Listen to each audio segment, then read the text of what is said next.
Alors, dans le jeu Pandémie, 4 grandes épidémies font rage sur la planète et notre objectif sera de contrôler les épidémies sur la planète et de découvrir les remèdes aux 4 épidémies afin de remporter la partie collectivement. Parce que bien sûr, Pandémie est un jeu coop, alors nous allons gagner tous ensemble la partie ou nous allons perdre tous ensemble la partie.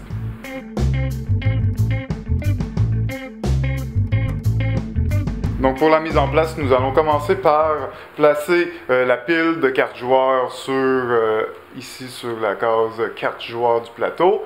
Les cartes épidémie ici en haut.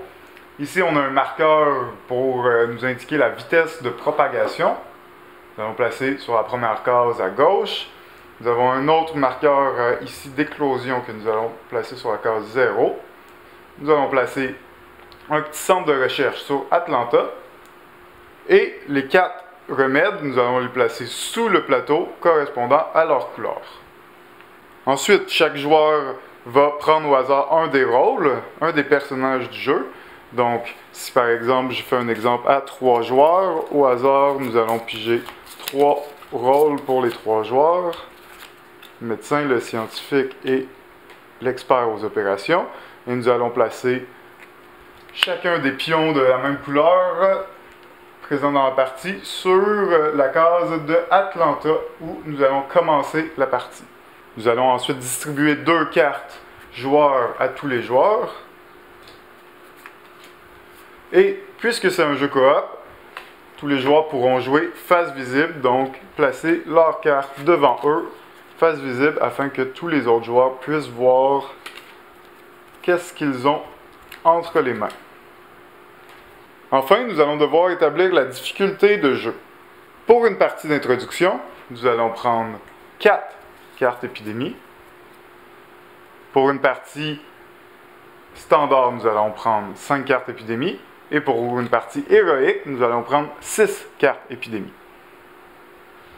Dans cette situation, je vais jouer une partie à standard, donc je vais prendre 5 cartes épidémie. La dernière carte, je peux la remettre dans la boîte. La dernière chose à faire, c'est de prendre les cartes de joueurs et faire 5 paquets à l'œil. Pas besoin que ce soit exactement le même nombre, mais on doit au moins essayer de balancer les paquets pour qu'ils soient tous de grosseur sensiblement pareille. Et nous allons enfin placer une des cartes épidémie dans chacun des paquets. Nous allons enfin brasser chacun d'entre eux et les placer l'un sur l'autre afin que chacune des cartes épidémie soit bien répartie dans la partie, comme ceci. La dernière étape qui nous reste à faire avant de commencer la partie, c'est d'établir les maladies de départ. Pour ce faire, nous allons commencer par piocher les 3 premières cartes de propagation. Et nous allons placer 3 cubes de la couleur de la carte sur la ville indiquée, sur chacune des villes. Nous plaçons les cartes dans la petite carte ici. Nous allons piocher 3 nouvelles cartes. Sur ces 3 suivantes, nous allons devoir placer 2 cubes de la couleur correspondante. Finalement, nous allons piger 3 dernières cartes de ville. Et nous allons devoir placer un cube sur ces villes. Nous sommes maintenant prêts à commencer la partie de Pandémie.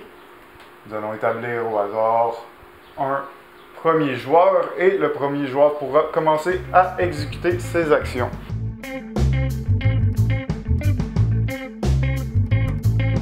Donc à tour de rôle, nous allons suivre l'ordre de tour classique. Donc l'ordre de tour, c'est à son tour, nous pouvons effectuer 4 actions.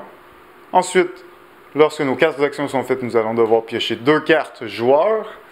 Et prenez en note qu'il y a toujours un maximum de 7 cartes en main. Alors si j'ai 7 cartes en main, j'en pioche 2 nouvelles.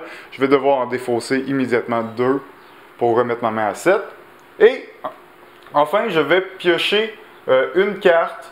En fait, le nombre de cartes de propagation relatif à la vitesse marquée ici sur le marqueur. Donc ici, c'est 2 cartes propagation.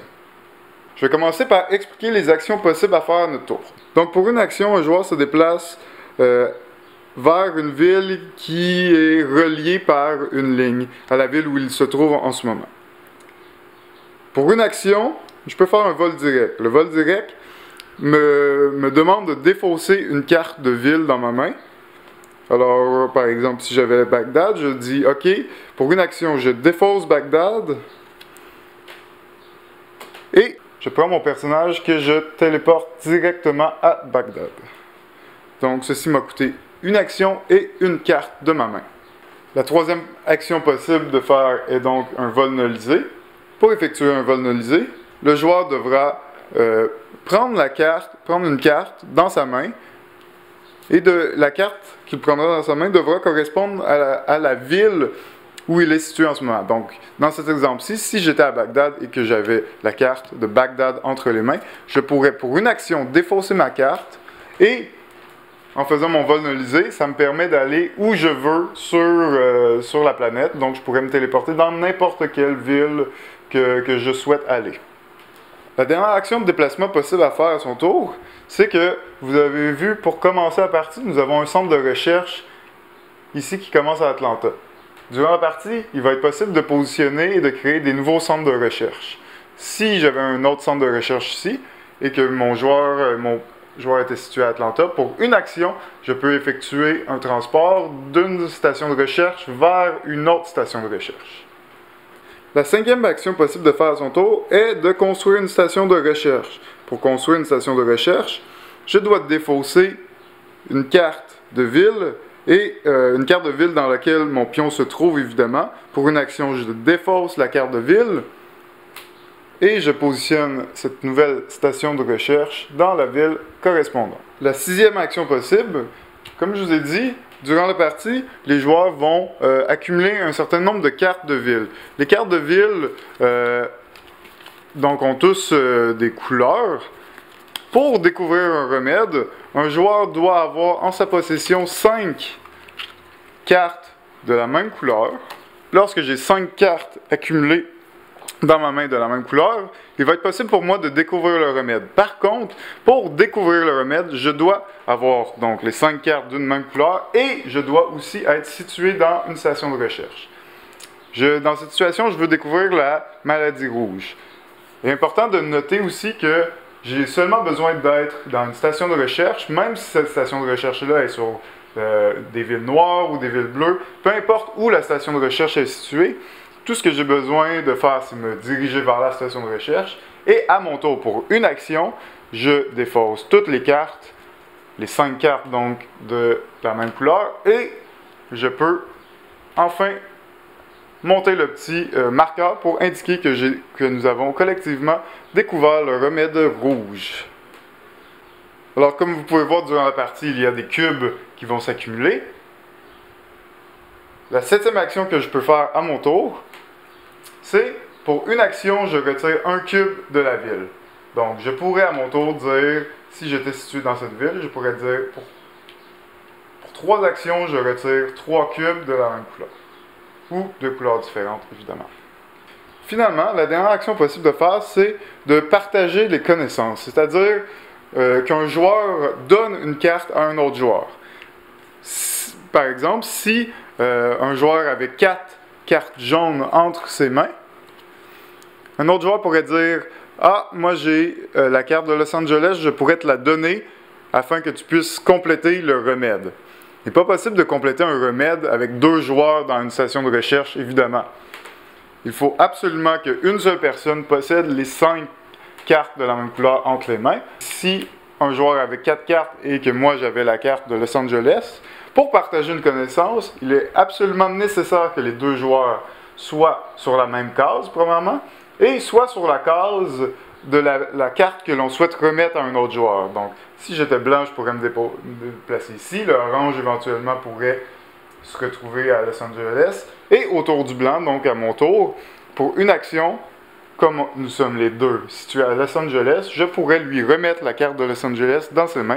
Ça m'a coûté une action faire ça, et je n'ai reçu aucune carte en retour, bien sûr. Évidemment, si en donnant une carte, une carte à un autre joueur, le joueur dépasse cette carte, il devra en défausser une de son choix. Dans les cartes de joueurs ici, nous pouvons retrouver principalement des cartes de ville. Notez aussi qu'il y a seulement une copie de chacune des villes dans le paquet. Mais nous pouvons retrouver aussi 5 cartes spéciales, d'événements spéciaux. Ces cartes peuvent être jouées à tout moment. Donc, je peux jouer ces cartes-là si j'ai obtenu la carte dans la pige. Je peux la laisser devant moi et la jouer quand bon me semble, que ce soit à mon tour ou pendant le tour de quelqu'un d'autre, que ça s'applique à moi ou que ça s'applique à un autre joueur. Donc, rapidement, le premier événement à subvention publique nous permet d'ajouter une station de recherche gratuitement sur la ville de notre choix sur la planète. La carte Par une nuit tranquille nous permet, en la jouant, d'éviter la prochaine phase de propagation. Le pont aérien nous permet de déplacer notre pion ou le joueur de notre choix n'importe où sur la planète. La carte Prévision nous permet de prendre les 6 premières cartes du dessus de la carte Propagation, de la pile de propagation, et de placer les villes dans l'ordre de notre choix et ensuite les replacer sur le dessus de la pile. Enfin, la carte Population Résiliente nous permet de prendre une des cartes dans la défausse des cartes de propagation et de la retirer du jeu complètement. Donc, on est sûr que cette ville ne reviendra pas. Comme je l'ai mentionné au début du vidéo, il y a des cartes épidémies qui se cachent dans la pile de cartes joueurs. Lorsqu'un joueur pige ces 2 cartes et qu'il révèle une carte épidémie, évidemment, il va avoir une carte de moins en jeu parce que la carte épidémie, nous allons la défausser. Nous allons devoir ensuite suivre les indications marquées sur la carte d'épidémie. Donc, la première chose à faire est l'augmentation de notre vitesse de propagation. La deuxième chose à faire, c'est une infection, c'est-à-dire que nous allons prendre une ville du dessous du paquet, de toute la pile de cartes de propagation. Nous allons prendre une ville du dessous du paquet que nous allons placer dans la défausse et nous allons devoir immédiatement placer 3 cubes de cette couleur sur cette ville. Et enfin, alors, comme je l'ai dit, il y a une pile de cartes de propagation et les cartes de propagation sont placées ici une fois qu'ils sont joués et que les cubes sont placés dessus. La troisième chose que nous demande de faire une carte épidémie, c'est de prendre la pile de cartes défaussées. Nous devons les mélanger, évidemment, bien les mélanger, et nous allons devoir les repositionner sur le dessus de la pioche. Ce qui nous dit que toutes les cartes qui sont déjà sorties et dont il y a déjà des cubes dessus vont ressortir dans un futur proche. Donc la dernière chose à savoir, c'est qu'il n'est pas possible de placer plus de 3 cubes dans la même ville.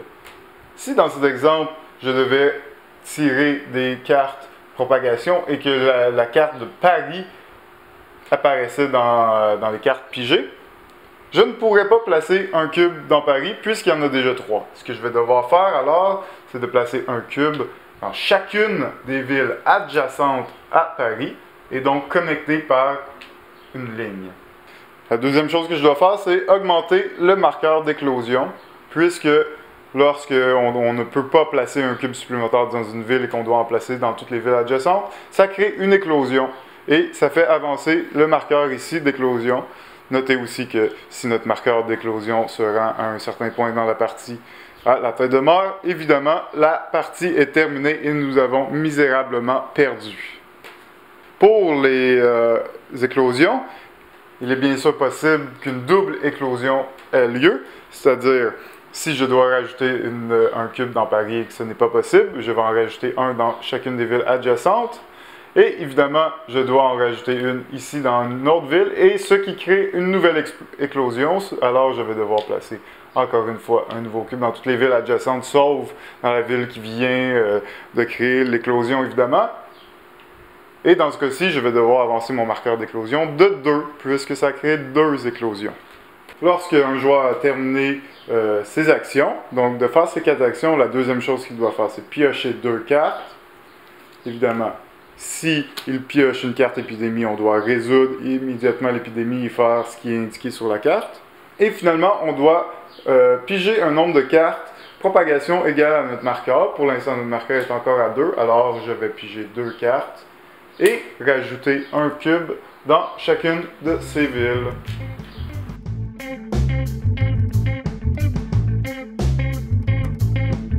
Notez aussi que normalement les cubes de couleur bleue vont seulement aller dans les couleurs bleues, les cubes de couleur noire vont seulement aller du côté des villes noires.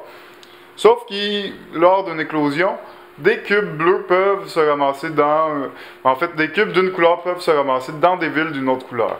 Ce qui est important de comprendre, c'est toujours un maximum de 3 d'une même couleur. Alors, je pourrais avoir 3 cubes noirs à Alger si j'ai seulement un cube bleu à Alger. Alors, si j'ai à rajouter un cube à Alger, un cube bleu, c'est correct parce que ce sont des couleurs différentes. Je peux rajouter jusqu'à 3 cubes de chaque couleur dans une ville avant que ça crée une éclosion. Les façons de perdre à pandémie sont simples. Donc comme je vous l'ai dit ici, notre marqueur d'éclosion se rend ici à la case 8.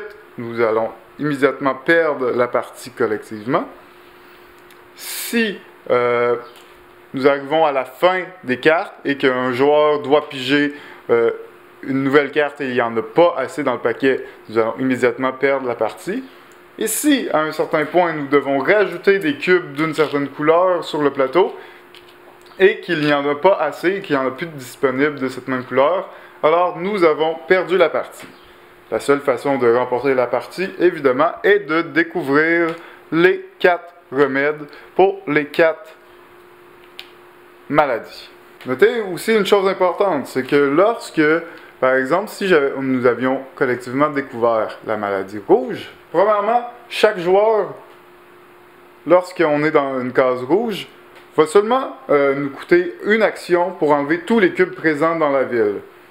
Donc, au lieu de nous coûter 3 actions dans cette situation-là pour enlever les 3 cubes, ça nous coûte seulement une action, puisque nous avons déjà découvert le remède de la maladie rouge, c'est plus facile à traiter.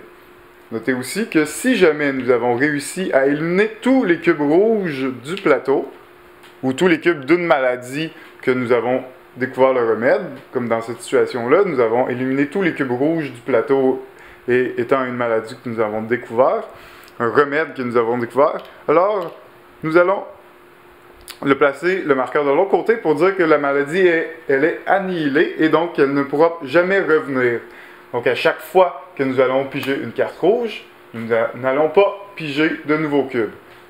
Par contre, si nous avons seulement le remède, nous allons quand même devoir placer les cubes rouges sur les villes lorsqu'ils sont pigés.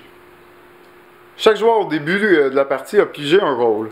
Chacun des rôles a un petit bonus, en plus de fournir la couleur de notre jeton, a un petit bonus. Comme ici, celui-ci, le médecin. Le médecin retire tous les cubes d'une couleur lorsqu'il traite une ville. Donc, le médecin est comme si tout le temps a toujours le bonus comme si on avait découvert un remède, c'est-à-dire pour une action, il va retirer tous les cubes présents sur une ville. Notez aussi que si nous avons, comme dans cette situation où nous avons découvert une maladie rouge, maintenant son bonus se transforme et maintenant il peut administrer gratuitement les remèdes découverts, c'est-à-dire lorsqu'il se présente dans une ville où il y a des cubes de la couleur d'un remède qu'on a découvert, sans action, donc automatiquement il va retirer tous les cubes de son lieu. Le scientifique est très pratique parce qu'il nous permet de découvrir un remède avec seulement 4 cartes de la même couleur au lieu de 5. L'expert aux opérations nous permet de créer une station de recherche dans la ville où vous êtes pour une action et donc n'a pas besoin de défausser une carte de ville ou de la carte de ville dans laquelle il se trouve. Il a juste pour une action à dépenser une action pour créer un centre de recherche. Il y a aussi le rôle du répartiteur. Le répartiteur permet de, au lieu de se déplacer soi-même, peut pour une action déplacer un autre joueur comme si c'était son propre joueur. Donc pour une action où je pourrais dépenser mes 4 actions à faire déplacer un autre joueur si je veux à mon tour. Aussi, il permet de déplacer un pion sur une autre ville contenant un autre pion pour une action. Donc pour une action, je déplace n'importe quel joueur sur une ville où il y a déjà un joueur qui est présent. Et finalement, nous avons le chercheur. Le chercheur donc permet pour une action de donner une carte de ville qu'on a dans nos mains à un autre joueur. Mais au lieu de donner la carte dans la ville où les deux joueurs se trouvent, il peut donner n'importe quelle carte. Donc à son tour, un chercheur pourrait donner 3 cartes à un autre joueur qui est situé sur la même ville que lui. Ça va lui coûter 3 actions, mais au moins, il n'y a pas besoin de se déplacer dans chacune des villes pour remettre ces cartes-là. Il peut donner n'importe quelle carte qu'il souhaite donner.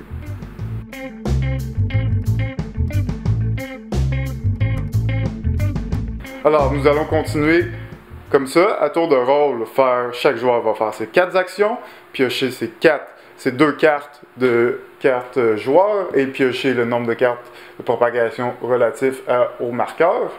Nous allons continuer comme ça à tour de rôle jusqu'à ce que soit nous ayons découvert les 4 remèdes ou soit que nous ayons perdu la partie d'une des 3 façons possibles.